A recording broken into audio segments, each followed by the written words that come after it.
yeah, I've made a lot of mistakes here in terms of my breeding when I first started. So hopefully I save you that mistake as well. Hello everyone, let's make some Axie babies. Today we're going to talk about how you can breed little miniature Axies, or they pop out pretty big. They don't start miniature. It's kind of like a deer, it just pops out and they're ready to go. Okay, it's your first time, let's go. Now the first thing you need is Freak's Axie extension. This one gives you a lot more info than the regular interface gives you on the marketplace dashboard. So I've covered this only briefly in another video. It is free, it is so far so good, safe, and it gives you a lot more genetic information than you'll get. So let me show you what this looks like. Once you've added this, it should pop up as an extension here.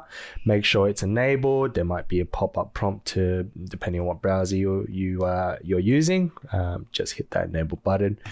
What does it look like? All right, when we get to the marketplace dashboard, you see this little eggplant, and eggplants are our friend when we're breeding. So it will tell you this number here, 0. Now it might look like a little bit matrix-like, but these numbers are really self-explanatory when we go through it. So 0, how many times the number this Axie has been bred. So if you see a 1, it's been bred once. It's no longer a virgin Axie. That's the right term. I'm not being coy or smart. So 0, you want virgins. Virgins are great in Axie land. And as you go higher up, you know, if that was a 2, it's been bred twice.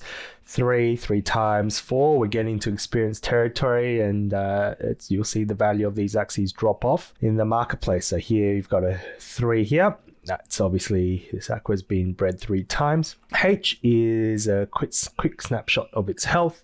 S is obviously speed and morale, and P is genetic purity. So that is what we talk about in terms of the dominant recessive 1, recessive 2. So if this was 100% pure, you'll see all of these. If you hover your mouse over, the genes will be green. It means that it's made up of all plant parts, right? It is as thoroughbred as it can be, and it will be highly valued, at least in the current market. So 96%, there you go. It's got 1 part beast in its recessive 1, 1 part reptile in its recessive 2. So that is a lot more pure than this one right here. Great, good. Let's go ahead and install that. So let me know when you've installed that. That's great. Pause the video, do what you got to do. This is meant to be a walkthrough. Next up, we are going to talk about what Axies you should breed. Now that is a pretty broad question. I mean, really depends on what strategy you're working with in Axie. Are you going to be a breeding farmer? Do you want to create scholarships? You want to just collect them? All right, it really depends on what you're set up to do. When I first started, I didn't want to go down the pure breeding route. I wanted to actually build a team up, a guild, scholars, a good community to play with. So it was a little bit mix of breeding and scholarships at the same time. I think what I went into was going with pures. Didn't pick the pures as well as I did because I didn't pick up on this Freak's Axie extension as early as I should. So I was just looking at like a number in terms of the generic purity, and I actually picked up 93%. Not as bad, but if I knew it, I probably could have got better value in terms of 96, 97% purity when buying at pretty much the same price, right? So I'm gonna save you guys a headache, save you guys some ETH as well when we go through it. Speaking of which, make sure you have enough Ethereum to buy Axies. You know, you can't breed with yourself. That is called, I can't even say that, can I? On YouTube. I'm going to bleep that. I won't even say it. You know what it is. You need to breed. You need some AXS as well. You need some SLP. We'll dive into the cost and economics of each and see where the optimal point of breeding is as well. We can think of this like a little puppy farm. You want to, they're cute. Puppies are great, but you kind of want to make money out of it, or make some money out of it as you go along this journey and not sink too much and put yourself at too much risk. So get some ETH.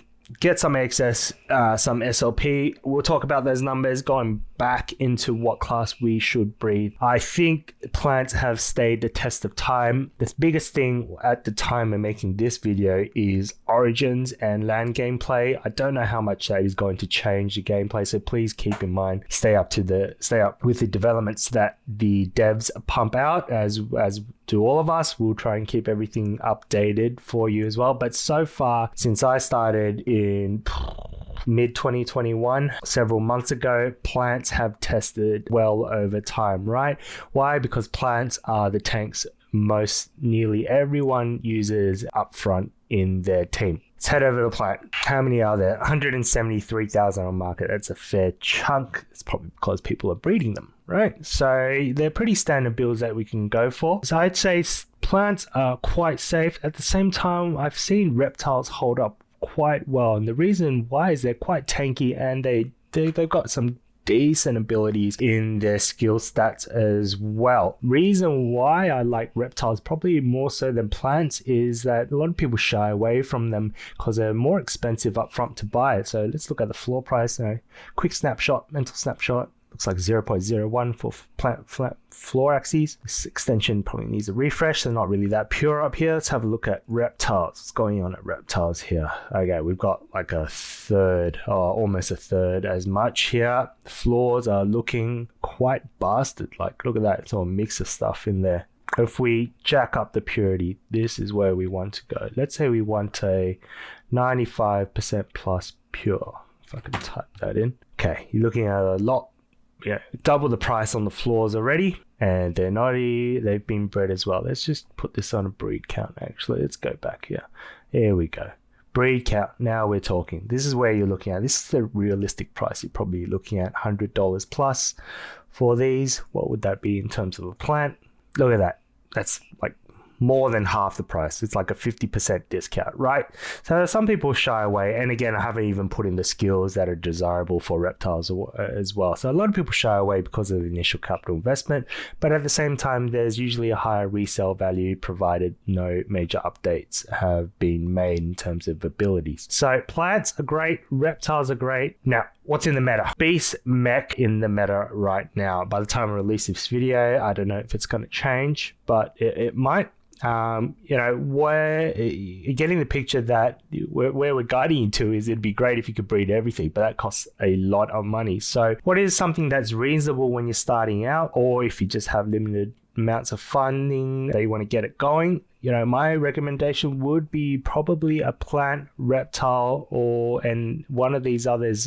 You know, three axes where you can form a solid team and you can reproduce it. That is my recommendation. Unless you're going to go hard on researching meta and timing that really well, which is a skill at its own and subject to more volatility in the shorter term, you can do that. But at the same time, I think the safest way for a lot of you out there would just be running a plant, maybe a beast. And if you're really strapped on cash, you go for the aqua. I know there's a lot out there that can be picked up on the cheap. You can go plant aqua bird or plant reptile beast or plant reptile aqua. It can work quite well. A lot of these other ones you might be finding a lot of people paying premium prices for a well-played dusk right now. Dawns need a bit of an improvement. I think G-Hose has acknowledged that. So if you're strapped for cash, think about it as, okay, if I had to build a team with 3 classes of Axies, what would that be? And I just go hard on that.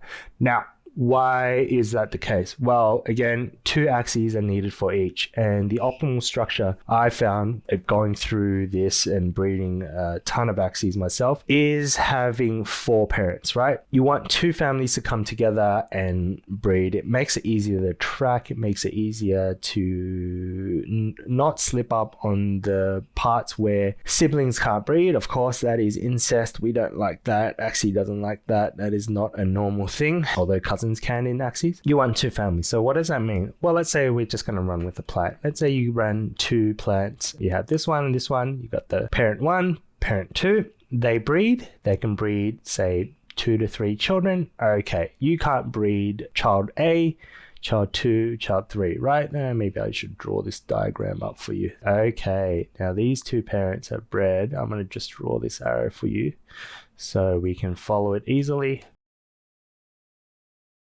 There we go. They bred. Now, child 1A and 1C cannot breed with each other, right? That's perfectly clear from that. So then how do you continue the bloodline and expand your Axies and guild? Well, these children have to breed somehow. Now, you can either go ahead and buy another Axie. This is what a lot of people do as well, as like a third one. And you breed this one completely random with these here. That's again saving a lot of, that might save you a fair chunk of cost, because then you can breed these, 1, 2, 3 times. You get 3 children and you can keep going.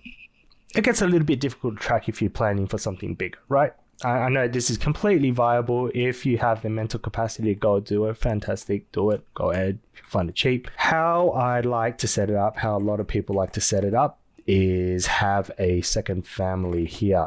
Now, let's say we duplicate that, right? You got parent 3, parent 4, completely unrelated to this family here. This is family 1. This is family 2. I'm going to call this child 4. Ooh, yeah, I'm going to call 1B, actually. Look at that. That's what we did the A for. Plan this out. No, I didn't. Sorry, 2A. I don't know my ABCs. Do, re, mi. So let's go. 2B and 2C. All right, this is your family 2. Now, in this case, because they're completely unrelated, you can have child 1A breed with child 2A. I'm going to mess, arrows are going to get confusing. Child 1B with child 2B. Yeah. Child 1C, I think you're probably starting to see the picture and the power of this and what you can actually do with it, right? 1C and 2C. Now, each of those are going to spit out however many you're going to breed. So you can breed 1, 2, 3 other children, 3 times 3, 9 children. You've got another 9 Axies. This is exponential. So as you grow, this is a great way to grow it, particularly when the breeding costs are less than buying costs, which is what it was when I got into Axie. There was no point in me going to buy a new team for, almost $2,000 when I could breed Axies for a few $100s back then in terms of what the cost was. So it really makes sense to have this set up. And if you buy your Axies right, if you have purity really high, you can more than likely duplicate more than likely duplicate the same desired skill set. So then you have the same team that you can replicate for your team to go on. Hopefully sometimes it spits an even more purer Axie in there. I hope that's clear. I hope you see the power in that. The other avenue is breeding farm. You really need to know the meta. And if you're getting into this, which I think most of you are, if you're reading the how to breed, watching the how to breed, not reading it, watching this video on how to breed, you're probably in the earlier stage of the journey. Well, doesn't mean you're not gonna kill it later on, but at this time, it's a great way to start up, which is how I started up. If you're in the breeding farm, you really need to know the metas. Right now, what's meta? A dusk. You need to know the speed of the dusk. You need a croc with a mix of hair dagger. Like, how would you even know that if you haven't been playing it that much? You need it with tiny turtle and cuckoo. A cuckoo is what the Americans call it. Cuckoo. How would you know that? You got a random bird part there. You got a rabbit's tail hair that chucks a carrot. You need to know the right speed. It's great actually to play as a midliner or a backliner if you set it up right. But it's going to be hard unless you played it. If you do put in the research and find out what's working well and test it, know how to play against things that work against it, right? It is really difficult. And the other thing is the price of these metas get priced into market, right? People are all over it. I mean, just the floor price for this one, I haven't even tested the speed or breed count. This one's been bred 3 times. It's a slow one as well. It's already $58. You could get a pure for that. You got to keep in mind, Axie devs rebalance the metas every season right now. So by next time, they might figure out that this is Imba and it's overpowered and it gets nerfed and you've just sunk in all that cash when you could have just kept it steady,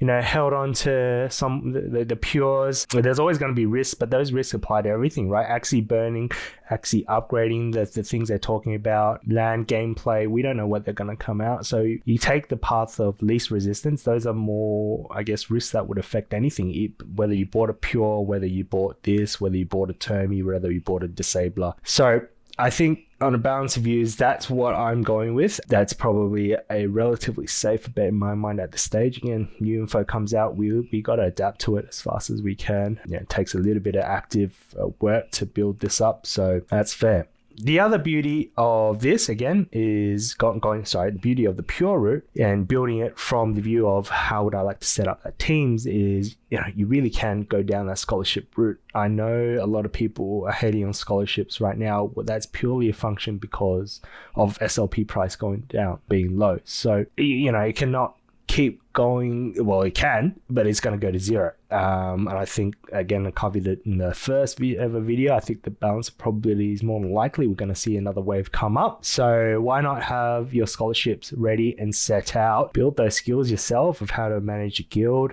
grow that. It opens up a lot more opportunities when you meet people too, to have teams where once you breed them, you can leave it with a scholar and they can start generating SLP for themselves and for you, right? To me, that makes a lot more sense in the longer term to have that dual benefit there. If your Axies are going to retain value, you do have the Axies and the purities in your team, plus the bonus of your scholars generating you SLP. Wonderful. So that is kind of what class to breed. Might just delve a little bit more into what Axies to breed. Now, we went through the purities. This is where you have to put in a little bit more research to find out what parts are good. So let's take plant. Off the top of my head, I already know you need a pumpkin right now, right? Because it's your tank, it makes a lot more sense to give it a lot more tanky stats, and you want to maximize the health to 61, which is possible with plants. Serious, through gameplay, it still lasted quite well. The other two, I don't necessarily need a cactus. I know that's what I started with, and I started with carrot as well. It was a little bit overrated at the start. So right now I actually like hot butt as a disabling mouth card for there. If I'm on a budget, I'm not too fussed about what's on its head. Okay, and a lot of these rosebuds are selling for cheaper, so you could probably go for something cheaper, and then cactus coming cheaper. But I would filter for a breed count of 0. Again, it goes to the breeding strategy that you're running, but if you're following the suggestion, I'd probably go for that. Purity, I'd like to go for 97 plus. So, oops, that's the max 100. Min is 97. Do use these filters. They're pretty self-explanatory, but they're really useful. All right, let's see what the floor is coming out to be. Look at that. You can get a pure for 73 bucks, 97 plus. I'm tempted to get that. I would run this, do the browse, go shopping. Enjoy yourself. Let's see what's popping up. Sometimes a 99% or 100% might pop up on, look at that, 99% with beach and cactus 100%. That is seriously decent. For 159 bucks, I might actually think about it, right? It's on auction as well, so it'll go down. I'm tempted. This is fantastic. Now, I'm going to use this as an example here. When you actually shop for this, let's close this guy. I'll leave that guy open. When you open this up, column 1 is the dominant, right? That contributes the most in terms of the percentage for breeding. So the likelihood you're going to get the same trait there. It's the likelihood you're going to get the same trait as confused, hollow, serious, cactus, pumpkin, and hot butt. And recessive 1, you probably guessed, contributes to the probabilities, but to a lesser degree, and recessive 2 to an even lesser degree than that. What you want to see is exactly this. The 4 bottom parts contribute to the Axie skill, right? That specifically translates to these abilities here. So pumpkin, serious, cactus, hot butt. Here we go. Look at that. You got pumpkin, serious, cactus, hot butt there. You might see cases where the skills in the recessive 1s and recessive 2s are different. That's where your genes can have a high probability of mixing, right? So it's never going to be right. Like this one. First one might be serious, but then straight after that, in the recessive 1 gene, it's got zigzag. So you might get the chance of getting zigzag. Well, you have a high chance of getting zigzag from this one than you would from this one. This is 3 times serious, 3 times cactus, 3 times perfect, 3 times pumpkin, 3 times hot butt. You probably read my mind. I'm thinking this is perfect already. Okay. I'm still kind of drooling for it. I might just keep my eye on this as the ticker counts down 14 hours. Maybe somebody else might snatch it up, but this is as pure as you can get. So look for something like this. Again, keep the budget in mind. You'll start to get the hang of what the pricing is once you look around, shop around. It's like shopping online. It's like shopping on Amazon. It's like going to grocery stores, right? You just see different brands of milk there, and you can kind of get a feel what's in the market at the time. Don't rush into it. Wait a bit. Time zones I've found have mattered. So buying during when Asia's up or when North America's up, you'll see different stuff. I've been able to snatch better deals during daylight or afternoon times here in Sydney, Australia, than staying up to 2-3 a.m. because those bloody Americans just go hard running scripts or bots or whatever they're doing. So time zone matters sometimes, depending on how many people are into it, and obviously the price of SLP matters when you're looking at it. In terms of picking Axies, that's how you would go about them. When I said you need to research, it comes into what parts you want to set up. It's worthwhile digging a bit more on YouTube. I'll release a better series on what's a good starting Axie pack. Almost said Pokemon pack. That's a habit, isn't it? Axie pack. There's a lot of other YouTubers out there as well that cover this in terms of starting. It might be a bit dated, so we'll try and get some stuff out updated for you. And you might actually see it if you're playing it, you'll see what you encounter a lot. That gives you a good sense of, what might be in the meta too, albeit that's a little bit skewed because they pair you up with people who are a challenge for your deck. So a video for another time, but I've already given you a decent build here. Maybe just add the cactus for your plants. You're never going to get it right. I think when I first started, I was watching someone who recommended something. I thought it was going to be perfect. When I got to play it, could have got something better. Learning experience, right? We're just going to learn from it, but you can at least get something that's decent. You save the trouble of just getting some random floor starter Axie. Imagine if you just jumped in and you got something like this guy. Look at him. I don't know what hole he crawled out of. Oh no, sorry, this is a pretty good one. I'm not going to comment on this one, but if you just go pure floor Axies, you might get something that just slithers out and it's not right for you in the longer term. Not going to be good for breeding. All right, let's say we got our little friend here and then we bought him and we go to our inventory. How do we actually breed him? Alrighty, it's very, very simple. I got some preset plants over here. They're probably not the ones I want to use because they got leaf bud. This is my first ever Axie. Would you look at that? Look at it. Look how green and orange and healthy he is. Let's say we want to breed with this guy, right? How's this guy's genes? Okay, so he's obviously got the serious and cactus locked down. Pumpkin, carrot, not so much, right? So if we were to breed those together, there's a likelihood that this guy would be carrying a lot of the stats that I want to see, which is serious, cactus, pumpkin, hot butt, and this might contribute something that's completely off, and mutations in terms of telescope as well.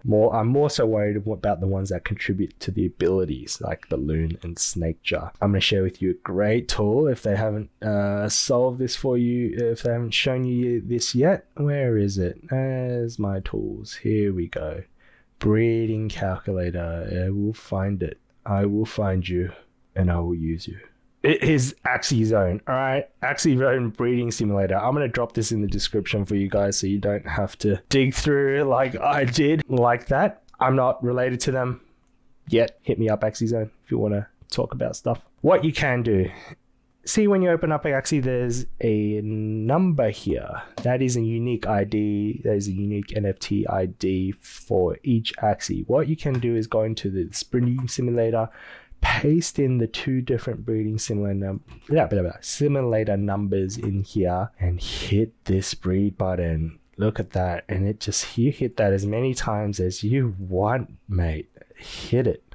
I like to pump out about 10 times and see what the results come out as. Okay, that is surprisingly good, and I imagine it's been carried by the 100% that 100% pure Axie. So the likely, out of 10 simulation breeds, what would you get? And it tells you here, and you can see most of them are excellent. This one's got balloon in it, unfortunately, so there's a chance you're running.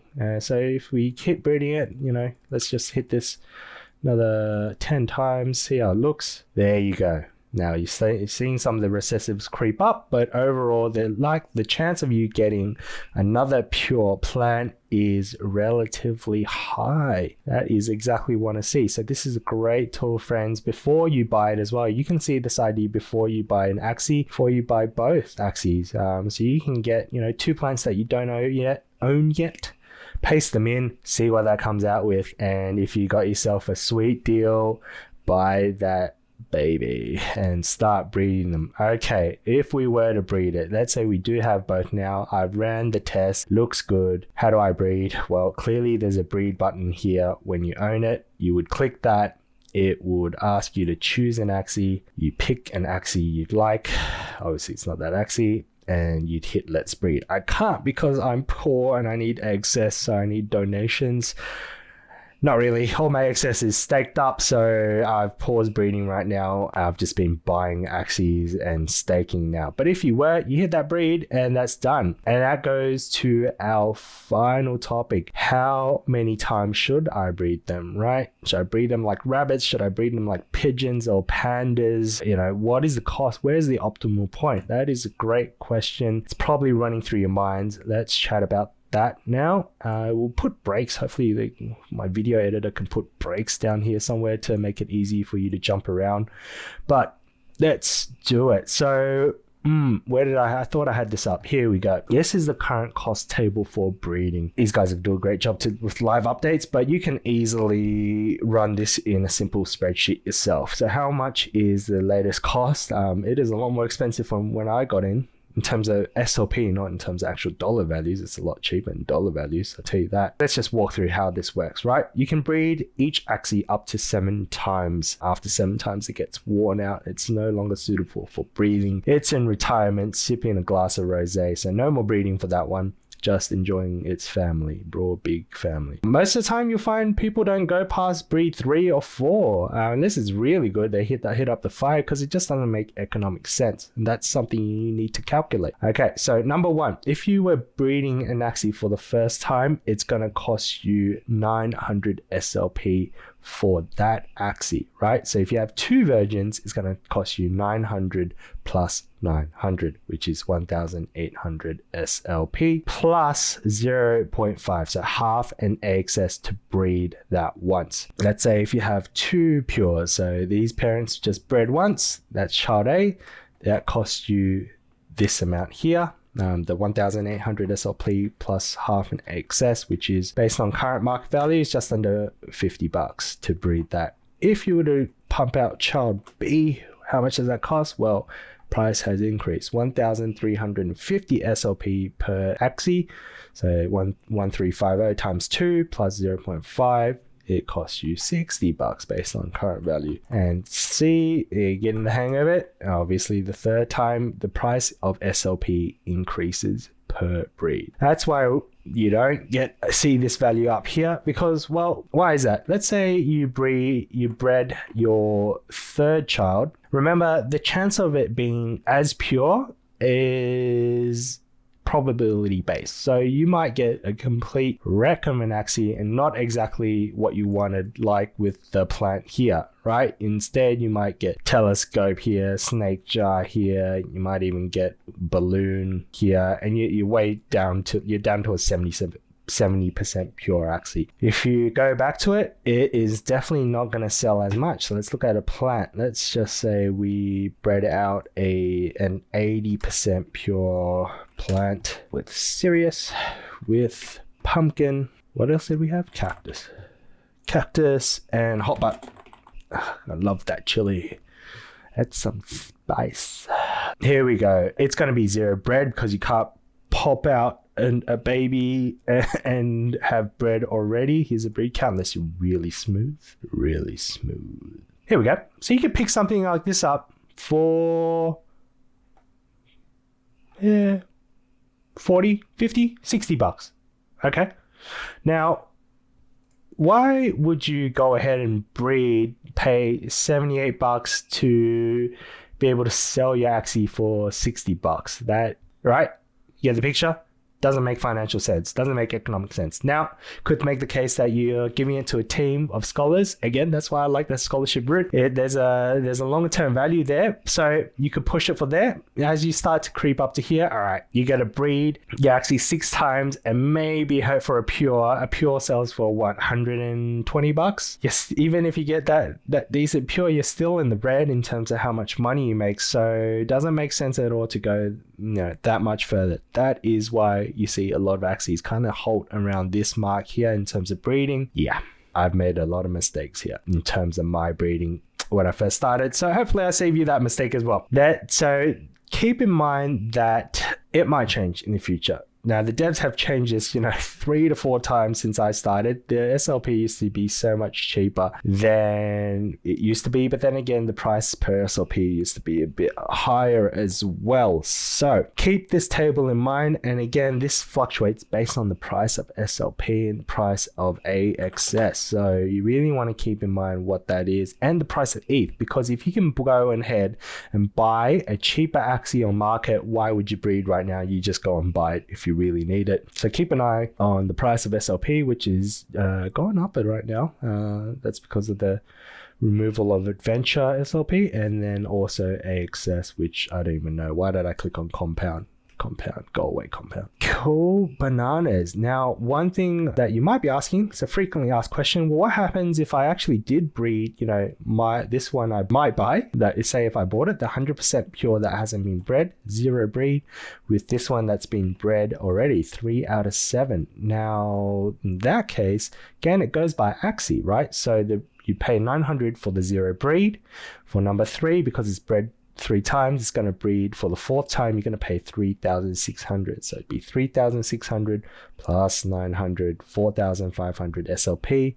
You just multiply that by the price of SLP plus the AXS cost, and you will get your costs. So don't be afraid to just open up a spreadsheet, calculate that yourself. There might be tools out there. We're going to build a tool similar as well that updates live for you, so you can easily reference it if that is what you prefer. That is it, my friends. That is how you breed. It is, the mechanics of it are obviously really simple because the infrastructure is there, built by the Axie devs. Good on them. The consideration and where you need to put in your time is find out which strategy you want to deploy and what Axie abilities are the ones you want to duplicate. If I miss anything, if you have any questions, drop it in the comments. Otherwise, I appreciate you. I was going to say appreciate you guys, but I don't anymore after messing that up. It's a me thing. It's not you. So I will see you in the next how-to video. Catch you later, guys.